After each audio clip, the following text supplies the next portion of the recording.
حضرت عثمان رضی اللہ عنہ خلیفہ اول سیدنا ابوبکر صدیق رضی اللہ عنہ کے عہد میں ان کے مشیر خاص تھے۔ فتویٰ دینے کی خدمت بھی ان کے ذمے تھی، وہ کاتب بھی تھے۔ اسی طرح سیدنا فاروق اعظم رضی اللہ عنہ کی خلافت کے زمانے میں وہ مجلس شورا کے ممتاز اراکین میں شامل تھے۔ سیدنا فاروق اعظم رضی اللہ عنہ کو جب ابو لولو فیروز مجوسی نے نماز کی حالت میں خنجر کھونپا اور آپ شدید زخمی ہو گئے اور زندگی کی امید باقی نہ رہی تو ارشاد فرمایا، اگر امین الامت ابو عبیدہ بن جراح رضی اللہ عنہ زندہ ہوتے تو میں خلافت ان کے سپرد کر دیتا۔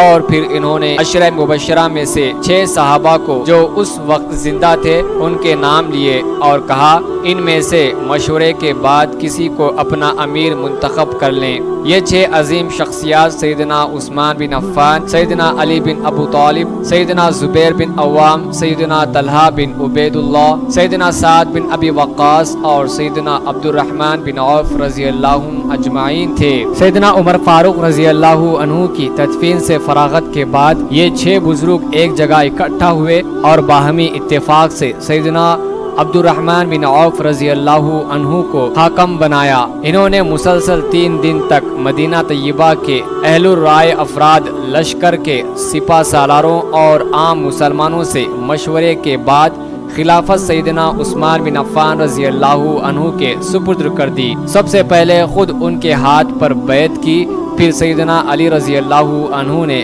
پھر بڑے بڑے باقی صحابہ اکرام نے ان کے ہاتھ بیعت کی۔ اس طرح متفقہ طور پر ان کو خلیفہ بنایا گیا۔ یہ واقعہ محرم 24 ہجری نومبر 644 عیسوی کو پیش آیا۔ سیدنا عثمان رضی اللہ عنہ کی خلافت کا زمانہ 12 سال کے عرصے پر محیط ہے۔ اس دوران اسلام دور دور تک پھیلا۔ ہر چند کے سیدنا عمر فاروق رضی اللہ عنہ کے دور میں اسلام بڑی قوت اور تیزی کے ساتھ چاروں طرف پھیل رہا تھا، اور بقول علامہ اقبال، تھمتا نہ تھا کسی سے سیل رواں ہمارا۔ تاہم حضرت عثمان رضی اللہ عنہ کو بھی خوش قسمتی سے ایسے سپہ سالار میسر آئے جن کی جنگ فہم و فراست بڑی معروف تھی۔ ولید بن عقبہ، سعید بن العاص، عبداللہ بن عامر، عبداللہ بن سعد بن ابی سارہ اور امیر معاویہ رضی اللہ عنہم ان کے مشہور سپہ سالار تھے۔ اسلامی حکومت کی حدود سندھ سے لے کر اندلس تک جا پہنچی۔ ان کے دور سے پہلے سمندر میں صرف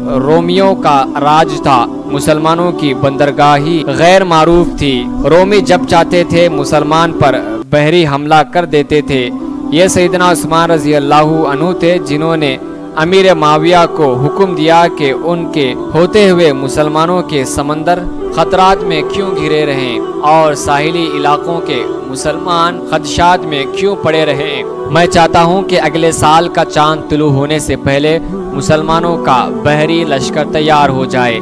مورخین کے مطابق ابھی 1 سال کا عرصہ نہ گزرا تھا کہ امیر المومنین سیدنا عثمان رضی اللہ عنہ کے حکم پر بحری عرب میں مسلمانوں کے 1400 جنگی جہاز گشت کر رہے تھے۔ آج بھی جبکہ صنعت اور سائنس و ٹیکنالوجی بے حد ترقی کر چکی ہے، اتنی تیزی سے اتنی کم وقت میں اور اتنی بڑی تعداد میں بحری جہاز تیار کرنا ناممکن ہے۔ یہ سیدنا عثمان رضی اللہ عنہ کے دور کی بات ہے۔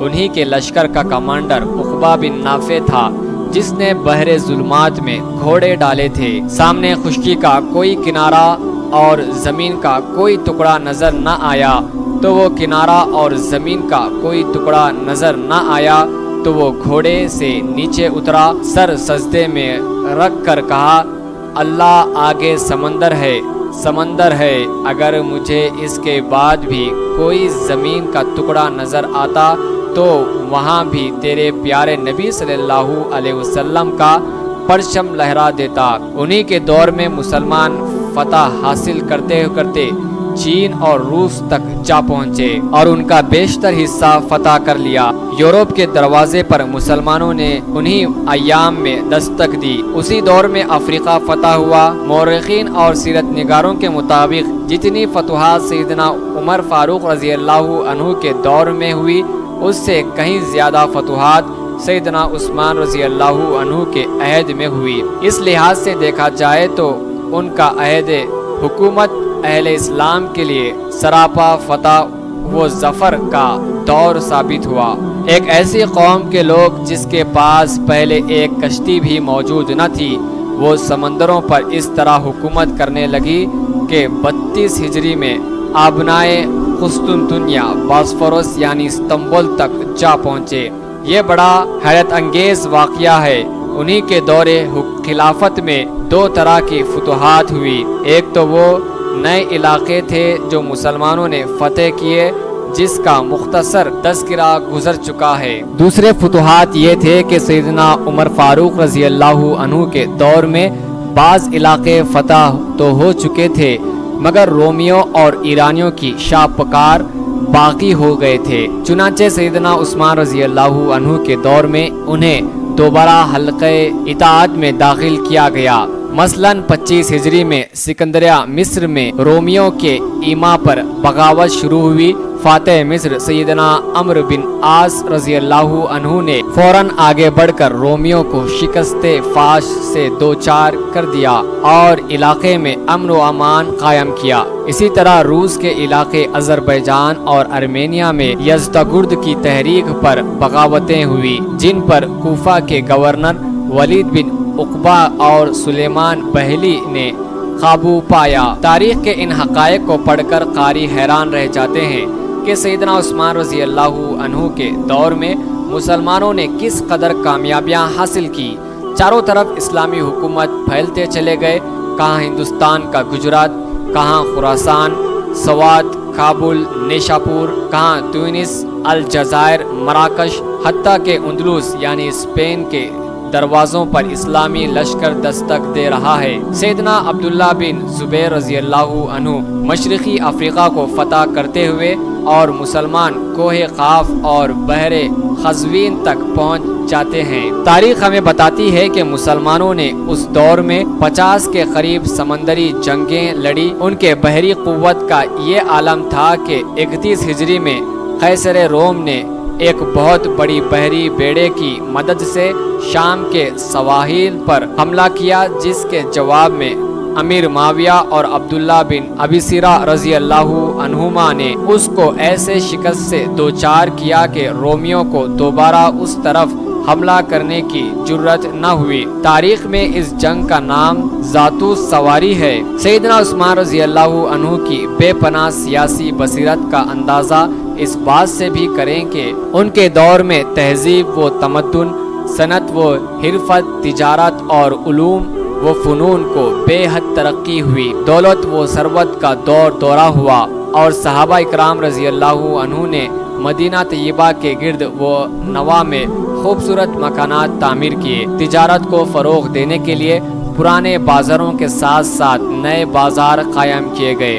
قریش کے سرکردہ افراد حجاز سے نکل کر دور دور تک پہنچ گئے۔ سیدنا عثمان رضی اللہ عنہ کے کارناموں میں سے ایک عظیم کارنامہ مسجد نبوی کی توسیع بھی ہے۔ انہوں نے گراں قیمت پر مسجد کے گرد و نواح کے مکانات خرید کر مسجد میں شامل کیے۔ اپنے دور میں انہوں نے امت مسلمہ کو ایک ایسا تحفہ دیا جو رہتی دنیا تک سب کے کام آتا رہے گا۔ انہوں نے عالم اسلام کو ایک ہی مشف اور قرت پر اکٹھا کیا، قرآن مجید کے نسخے لکھوائے کر دنیا کے مختلف علاقوں میں بھجوائے۔ آج ہم جس قرآن کریم کی تلاوت کرتے ہیں یہ مشف عثمانی ہے، اسی لیے ان کو جمین القرآن کا لقب دیا گیا ہے۔ اتنی تیزی سے ہر طرف ترقی، اسلامی حکومت کی توسیع اور اتنی عظیم کارنامے آخر کفر کو کیسے گوارا ہو سکتے تھے؟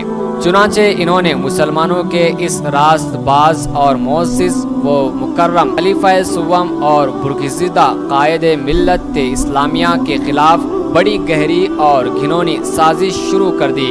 عبداللہ بن سبا یمن کا ایک یہودی تھا جو ابن سودا کے نام سے مشہور تھا۔ اس نے فتنے کو ہوا دینے میں کلیدی کردار ادا کیا۔